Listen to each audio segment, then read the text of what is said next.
मैं डॉक्टर नीरज सूद आज एक बहुत कॉमन ड्राई आइज़ की समस्या के बारे में आपसे कुछ डिस्कस करना चाहता हूँ। ड्राई आइज़ आजकल के समय में जब से मोबाइल डिजिटल डिवाइसेस हमारे ज़िंदगी में बढ़ी हैं, स्पेशली कोविड के बाद, जबकि इवन स्कूल के बच्चों को भी मोबाइल डिवाइसेस पे ही डिपेंड होना पड़ रहा है पढ़ने के लिए। एंड हम सब लोग आम तौर से 3 से 4 घंटे तो कम से कम ऐसी डिवाइसेस पे बिता ही रहे हैं, जिसकी वजह से सब लोगों को एक नई बीमारी जिसको हम कहते हैं ड्राई आइज़ डिजीज़, वो होने का बहुत अंदेशा हो चुका है। आमतौर पे आपने देखा होगा बच्चे पढ़ते हुए कहते हैं कि आंखों में बहुत खारिश हो रही है, ब्लड दिख रहा है और बार बार आंख बंद करने का दिल कर रहा है। कंप्यूटर प्रोफेशनल्स हैं, वो शाम तक परेशान हो जाते हैं, उन्हें आंख में इरिटेशन, ड्राइनेस, लाल होना और ब्लरिंग होना शुरू हो जाता है। जो भी डिवाइसेस का यूज़ कर रहा है वो सारे इस प्रॉब्लम से आजकल उनको ये प्रॉब्लम फेस करनी पड़ रही है। आमतौर पे जो आंसू हमारे बनते हैं उनका एक बहुत इम्पॉर्टेंट काम होता है कि नॉट ओनली वो आँख की निगाह को साफ़ रखते हैं, हमारे सरफेस को वेट रख के आँखों को एक तरह से जो पोल्यूशन है और ऐसी चीज़ें हैं जो कि आँख को डायरेक्टली टच कर सकती हैं, उनसे बचाते हैं। इसी की वजह से आंसू की एक बनने की स्पीड होती है और एक आँख से निकलने की स्पीड होती है, उनका बैलेंस बना रहता है, तो हमारी टीयर फिल्म बिल्कुल एडिक्वेट रहती है। लेकिन कई बार जैसे हम आँख झपक ना पाएँ, बहुत देर कंप्यूटर पे काम करें, तो इसको बोलते हैं इवेपोरेटिव आई डिजीज़। मतलब आंसू तो बन रहे हैं लेकिन हम लोग इतने एक्सपोज कर रहे हैं कि आंसू को वापस बनने का समय नहीं मिल पा रहा।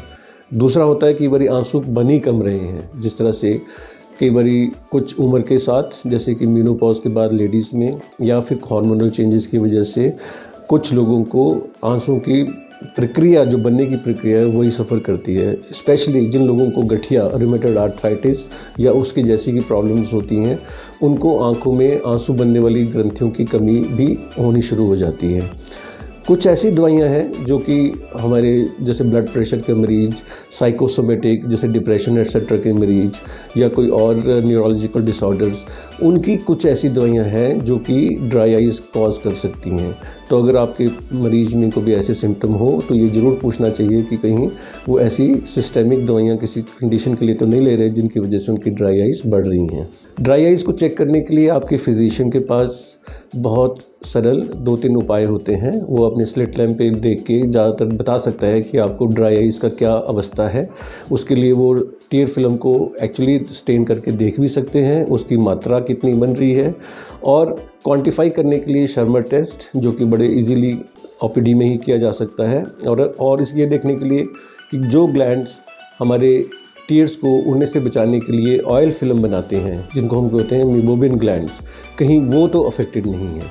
ज़्यादातर देखा गया है इंडिया में इवन मीबोबिन ग्लैंड डिसफंक्शन, जिसको हम कहते थे कि पहले ट्रेकोमा की प्रॉब्लम बहुत ज़्यादा होती थी, उसके बाद लोगों के कंजक्टाइवा में स्कारिंग हो जाती थी और उसकी वजह से भी ड्राई आइज़ काफ़ी कॉमन रहती थी। लेकिन फॉर्चुनेटली अब हाइजीन बढ़ने से ये बीमारियाँ इतनी भयंकर नहीं रही हैं। लेकिन जब भी आपको ऐसे सिम्टम लगें जिसमें लगे आँखों का मिचमिचाना, आँखों में dryness, redness, blurring of vision, और अदरवाइज़ आप हेल्दी हैं, तो आप अपने आई के डॉक्टर से ज़रूर कंसल्ट करें। और ड्राई आइज़ के सिंपल टेस्ट से आपकी बीमारी के बारे में बहुत प्रॉपर और सक्सेसफुल इलाज किया जा सकता है। धन्यवाद।